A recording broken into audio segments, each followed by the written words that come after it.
Hello नमस्कार आदाब 319वें episode of राज की बात में आपका स्वागत है। छतरपुर फार्म्स प्रेजेंट्स राज की बात in association with Kamat and Durkar wealth managers.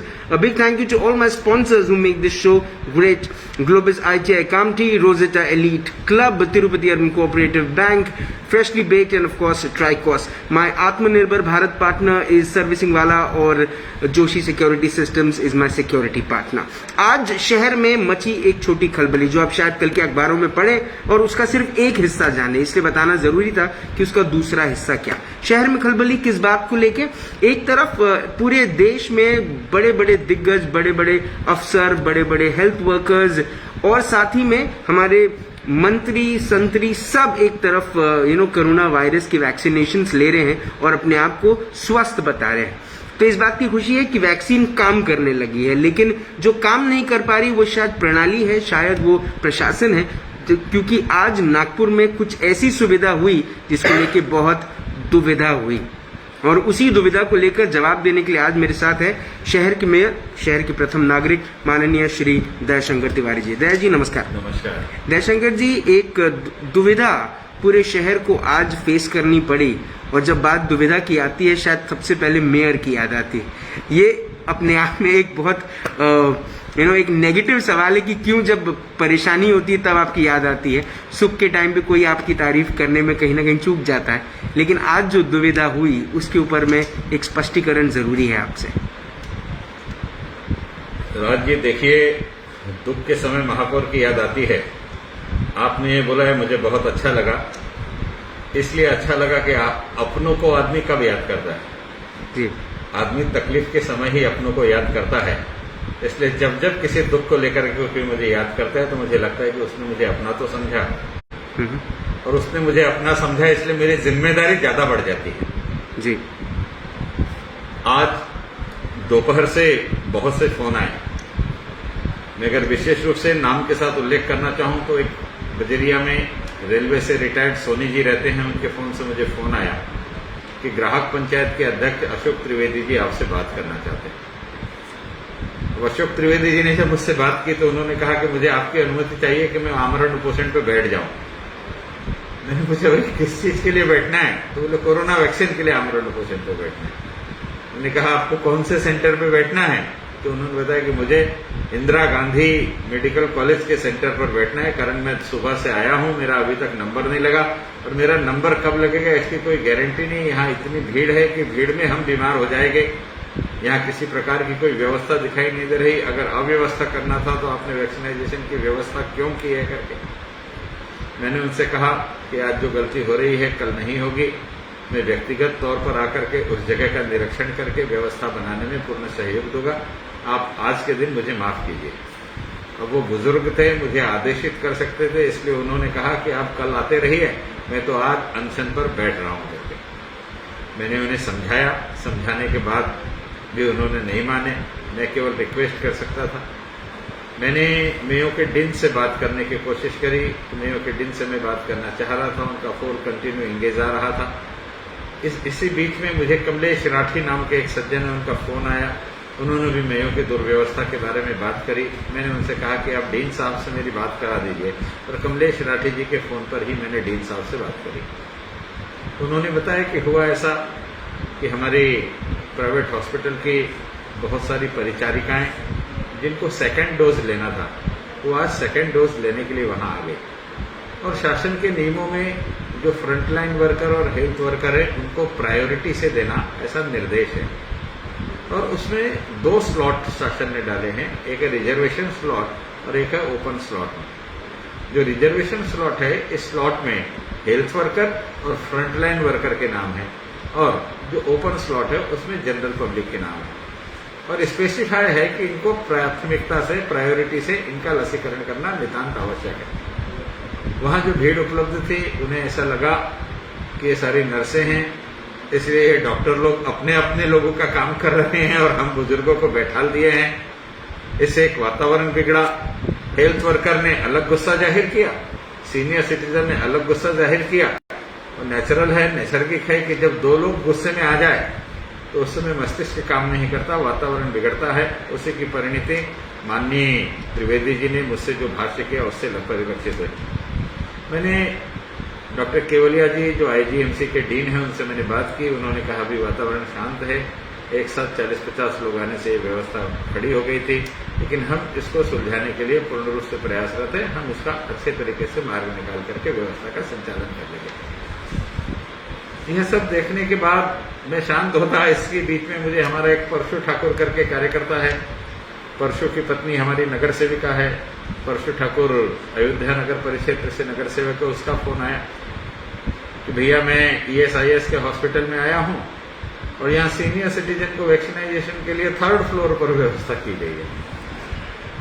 मैंने कहा भाई ये तो गलत है, लिफ्ट से जाने की व्यवस्था है या नहीं? उन्होंने कहा लिफ्ट बंद है, पीने के पानी की व्यवस्था नहीं है।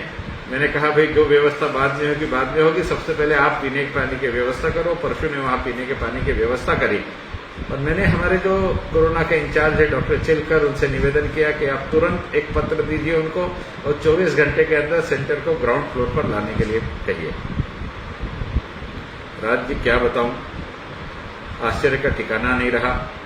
हमारे कोरोना के इंचार्ज डॉक्टर चिलकर ने जब उस मैडम को पत्र दिया जो वहां की इंचार्ज है डॉक्टर देशमुख, कि आप अपने वैक्सीनाइजेशन सेंटर को 3rd फ्लोर से ग्राउंड फ्लोर पर ले आओ, तो उस मैडम ने उत्तर दिया कि आप अपना सेंटर यहां से लपेट करके ले जाओ, यहां सेंटर की कोई आवश्यकता नहीं है। आश्चर्य का ठिकाना नहीं रहा कि सरकार के द्वारा संचालित ESIS हॉस्पिटल और एक सरकारी कर्मचारी डॉक्टर देशमुख किसके बलबूते पर इतनी हिम्मत करती है कि केंद्र शासन की योजना के अंतर्गत गरीबों को निःशुल्क दी जाने वाली वैक्सीन, नागरिकों की अति आवश्यक वैक्सीन को सेंटर बंद करने के लिए पत्र देती है। ये जानकारी आज की मीटिंग में आने के बाद हमने स्पष्ट रूप से निर्देश दिया कि उस पर कठोर से कठोर दंडात्मक कार्रवाई होनी चाहिए और वरिष्ठों तक इसकी जानकारी देनी चाहिए कि किस प्रकार से इनडिसिप्लिनरी लैंग्वेज में एक प्रतिष्ठित अधिकारी ने बात किया। यह बात अलग है कि जब हमारा दबाव बढ़ा, महानगर पालिका ने यह निर्देश दिया कि अगर आप हमें नहीं देंगे तो आपके इंस्टीट्यूट को अधिग्रहित करके हम इसका संचालन करेंगे। तो टेलीफोनिक टॉक के बाद में मैडम तैयार हो गई और ग्राउंड फ्लोर के ऊपर में कल सुबह से वह शुरू होगा, इस प्रकार की हमने व्यवस्था की। उसे ग्राउंड फ्लोर में शुरू करते समय नागरिकों को तकलीफ नहीं होनी चाहिए, इसलिए बाहर पेंडॉल डालने की व्यवस्था की। पेंडॉल के साथ साथ वहां टॉयलेट की व्यवस्था की, टॉयलेट के साफ सफाई की व्यवस्था की। साथ ही साथ में उस पेंडॉल में गर्मी ज्यादा हो गई है, इसलिए कूलर लगाने की और पीने के पानी की व्यवस्था के निर्देश दिए। कल से वो जो 3rd फ्लोर का था वो ग्राउंड फ्लोर में आ जाएगा, नागरिकों को तकलीफ नहीं होगी। ग्राउंड फ्लोर में संपूर्ण व्यवस्था संसाधनों के साथ करने का निर्देश हमने प्रदान किया। यह जो सारी अव्यवस्था हुई इसका मूल कारण यह था कि नागरिकों में एक भय है, उस भय से बचने के लिए कोरोना क्या लसीकरण के लिए, इंजेक्शन लेने के लिए, वैक्सीनाइजेशन के लिए सेंटर तक जा रहे हैं और वहां जाने के बाद कोई सूचना फलक नहीं लगा। अगर बाहर सूचना फलक लगा होता कि भाई हेल्थ वर्कर को और फ्रंटलाइन वर्कर को हम प्राथमिकता से इंजेक्शन देंगे, जो ऑनलाइन रजिस्ट्रेशन हुए हैं जिनको पहले से समय मिला है उनको प्राथमिकता से इंजेक्शन देंगे और जिन्होंने ऑफलाइन अभी रजिस्ट्रेशन किया है उन्हें उसके बाद इंजेक्शन देंगे, तो शायद यह प्रकार की गड़बड़ नहीं होती। लेकिन ऐसी किसी भी सूचना का वहां उल्लेख न होने के कारण एक असमंजस, एक संदेह और एक व्यवस्था की त्रुटि सामने आई, जिससे वातावरण बिगड़ा और लोगों ने बहुत आक्रोश व्यक्त किया। हमने आज हमारे 10 जोन के सभापति को बुलाया था, हेल्थ के हमारे अध्यक्ष को बुलाया था, महानगर पालिका के पदाधिकारी थे, सत्ता पक्ष के पदाधिकारी थे, विरोधी पक्ष के पदाधिकारी थे, विरोधी पक्ष नेता स्वयं थे, हमारे अतिरिक्त आयुक्त श्री राम जोशी जी थे। और हमने आज निर्देश दिया कि सबसे पहले सूचना फलक लगने चाहिए। सूचना फलक लगने के अलावा जो वेटिंग एरिया है उसके बाद में सभी जगह वैक्सीनेशन सेंटर में रजिस्ट्रेशन काउंटर है। अगर वेटिंग एरिया के बाद रजिस्ट्रेशन काउंटर होगा तो नैसर्गिक है कि वेटिंग एरिया पूरी भीड़ से भर जाएगी। इसलिए रजिस्ट्रेशन काउंटर को हम वेटिंग एरिया से बाहर लेकर के आए, वहां से केवल उतने ही लोगों को अंदर जाने दें जिनको वैक्सीनाइजेशन के लिए अनुमति प्राप्त हुई है। इस प्रकार के निर्देश दिए गए। जहां हम रजिस्ट्रेशन करेंगे वहां एक साइनेज होना चाहिए जिसमें लिखा होगा। हमने आज से निर्देश दिए कि हम प्रायोरिटी अगर ऑनलाइन वालों को दे रहे हैं तो आप अपने घर में बैठ करके ऑनलाइन रजिस्ट्रेशन कर सकते हैं। मैं आपके माध्यम से लोगों से निवेदन करना चाहूंगा कि आप अपने घर में बैठ करके ऑनलाइन रजिस्ट्रेशन कीजिए। रजिस्ट्रेशन के लिए जो साइट है वो है covid.gov.in। मैं फिर से रिपीट करना चाहूंगा कि covid.gov.in। दूसरा, जिन्होंने अपने मोबाइल में आरोग्य सेतु का ऐप डाउनलोड करके रखा है उसमें भी यह सुविधा है। इसमें भी आप जाकर के आरोग्य सेतु ऐप के माध्यम से भी अपना रजिस्ट्रेशन करा करके ऑनलाइन आप समय ले सकते हैं, तिथि ले सकते हैं, या आप अपने घर में बैठ करके करिए बनिस्बत वहां जाकर के भीड़ लगाने के। जिस परिवार में इस प्रकार की अड़चन है कि वो ऑनलाइन रजिस्ट्रेशन नहीं कर सकता, उनके लिए नागपुर महानगर पालिका कल से महानगर पालिका के 10 जोन में यह सुविधा उपलब्ध करा रही है। कल पहला दिन है, इसलिए 12 बजे से लेकर के 2 बजे तक महानगर पालिका के 10 जोन के जोन सभापति इस बात पर ध्यान देंगे और 12 से 2 बजे तक वहां रजिस्ट्रेशन किया जाएगा। कल के अलावा परसों से 10:30 बजे से लेकर के 12:30 बजे तक का समय जो रहेगा, ये रजिस्ट्रेशन करवाने की जिम्मेदारी जोन सभापति की होगी। प्रत्येक जोन में ऑनलाइन रजिस्ट्रेशन नागरिकों के कराए जाएंगे। वे नागरिक जिन्हें ऑनलाइन रजिस्ट्रेशन करने में जो असमर्थ हैं, उनके लिए यह सुविधा नागपुर महानगर पालिका ने उपलब्ध करा करके दी है। जो सक्षम हैं उन्होंने अपने घर में बैठकर ऑनलाइन रजिस्ट्रेशन करना चाहिए और शासन ने उन्हें जो तारीख और समय दिया है उस समय पे जाकर के संबंधित सेक्टर में जाकर के अपना रजिस्ट्रेशन कराना चाहिए। मैं एक बात का और विशेष रूप से उल्लेख करना चाहूंगा कि इस ऑनलाइन रजिस्ट्रेशन में आपको ऑप्शन है कि आप फ्री वैक्सीन लेना चाहते हैं या आप पेड वैक्सीन लेना चाहते हैं। अगर आप फ्री वैक्सीन लेना चाहते हैं तो आपको सरकारी केंद्रों पर मिलेगी, जो 12 सेंटर महानगर पालिका के माध्यम से शुरू है। और आप अगर पेड वैक्सीन लेना चाहते हैं तो इसके लिए कल 5 सेंटर, यानी आज 5 सेंटर शुरू थे, कल 18 सेंटर शुरू हो जाएंगे और ये 18 सेंटर पर प्राइवेट में जाकर के आप पेड वैक्सीन ले सकते हैं। इसके लिए ऑनलाइन आपको पेड वैक्सीन पर क्लिक करके आप जिस हॉस्पिटल में वैक्सीनाइजेशन करवाना चाहते हैं उस हॉस्पिटल का नाम डालिए, आपको वहां का टाइम और समय मिलेगा, वहां जाकर के आप वैक्सीनाइजेशन कर सकते हैं। ये व्यवस्था लंबे समय तक चलने वाली है। नागपुर शहर में 60 वर्ष से ऊपर की आबादी के करीब करीब 3 लाख लोग निवास करते हैं और ये इन 3 लाख लोगों को वैक्सीन देने के लिए समय लगेगा और ये समय प्रतिदिन 10,000 लोगों को हम वैक्सीनाइजेशन कर सकेंगे, तब जाकर के हो सकेगा करके। मैं आपसे निवेदन करना चाहता हूं कि आप इस व्यवस्था को बनाने में महानगर पालिका का सहयोग दें। इसके बावजूद जो महानगर पालिका के कार्यालय में ऑनलाइन के लिए नहीं पहुंचे या जिन्होंने अपने घर से ऑनलाइन नहीं किया और वे अगर उस सेंटर पर पहुंच जाते हैं तो प्रतिदिन जो ऑफलाइन है ऐसे 25 लोगों को भी वहां पर इंटरटेन करने का निर्णय और निर्देश आज महानगर पालिका के माध्यम से हमने प्रत्येक हमारे लसीकरण के केंद्र को दिया है और एक निर्देश दिया है कि 25 लोगों को ऑफलाइन देने के बाद वापस मत भेजिए। ये 25 लोगों को टोकन दीजिए और 25 के बाद अगर ऑफलाइन वाला 26वां आता है तो उसे दूसरे दिन का टोकन दीजिए। अगर 50 हो जाते हैं तो उसके बाद तीसरे दिन का टोकन दीजिए। किसी को नाराज मत कीजिए, उसको रजिस्ट्रेशन के साथ पता चल जाना चाहिए कि उसे वैक्सीनाइजेशन का टाइम टेबल में कब समय मिला है। लोग अगर रजिस्ट्रेशन कराने के बाद दिन भर बैठे रहेंगे तो गुस्सा उत्पन्न होगा। अगर आप उसे एक निश्चित पद्धति के अंतर्गत उसे बता देंगे कि उसे कब कितने बजे वैक्सीनेशन के लिए आना है तो उसका गुस्सा अपने आप समाप्त हो जाएगा। ये व्यवस्था आज तक हमारे पास नहीं थी। शासन के निर्देशों के अनुरूप हम लोग काम कर रहे थे, लेकिन व्यवस्था संचालन में जो कुछ आवश्यक सुझाव थे वो लागू करना नितांत आवश्यक था, इसलिए हमने किए गए।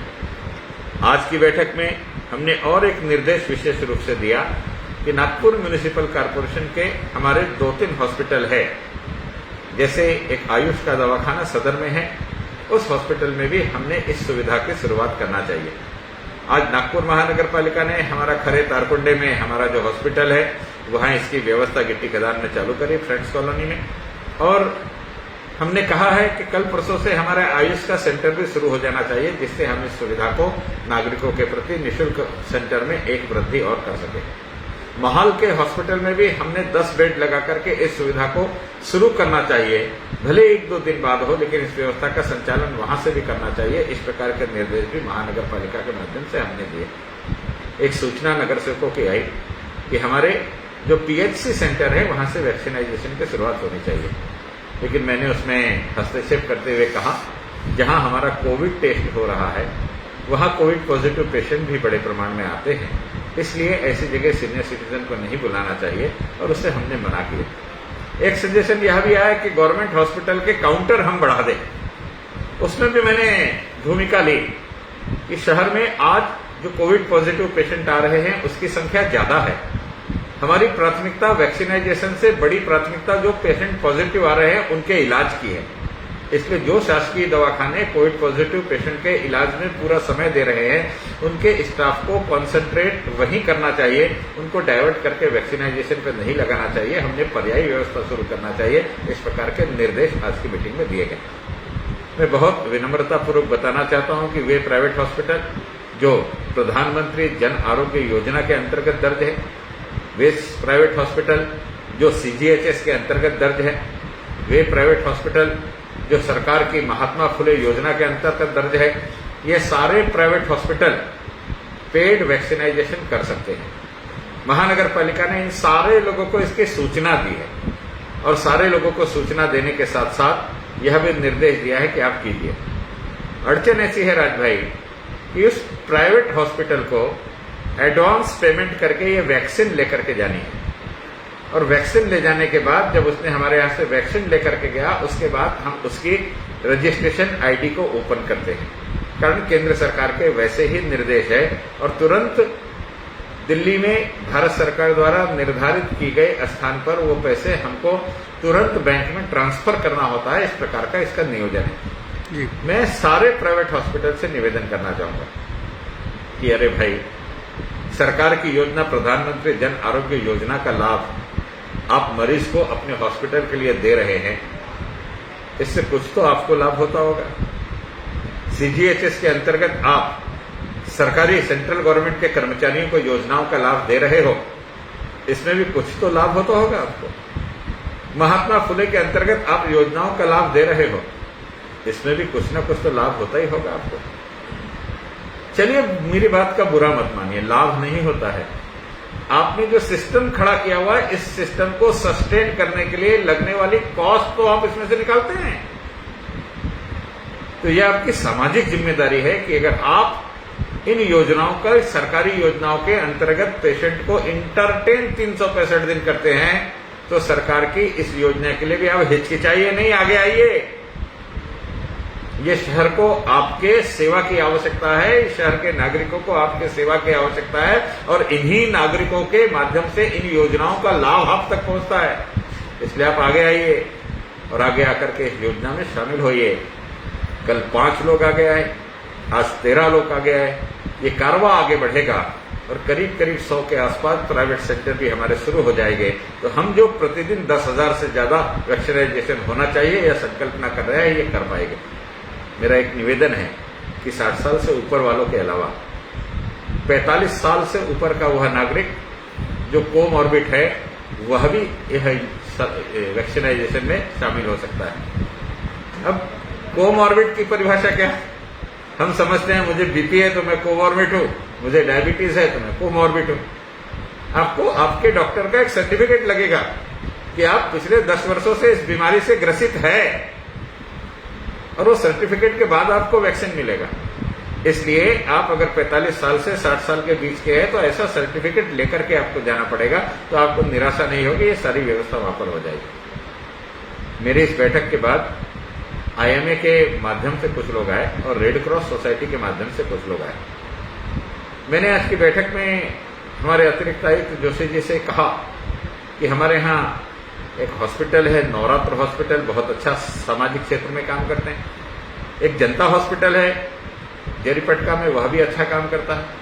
एक दड़वी हॉस्पिटल है, वह भी बहुत अच्छा काम करता है। क्या इन सारे हॉस्पिटल में हम ये व्यवस्था नहीं कर सकते हैं क्या? उन्होंने कहा कि प्राइवेट हॉस्पिटल को देने का, चैरिटेबल हॉस्पिटल देने का निर्देश नहीं है। निर्देश है कि शासन की योजनाएं जहां चलती है उन्हें ही यह अधिकार दिया जाए, कारण उनके पास इंफ्रास्ट्रक्चर होता है, इसलिए शासन की योजना चलती है। मैंने कहा कि हम एक नवीन प्रस्ताव दे सकते हैं क्या, कि यह लोग अगर व्यवस्था का संचालन करने के लिए स्वयं की जगह देने के लिए तैयार है, स्वयं की टीम देने के लिए तैयार है, तो उनकी जगह को महानगर पालिका वैक्सीनाइजेशन के कार्यकाल तक हस्तांतरित करके महानगर पालिका का सेंटर वहां पर चला सके।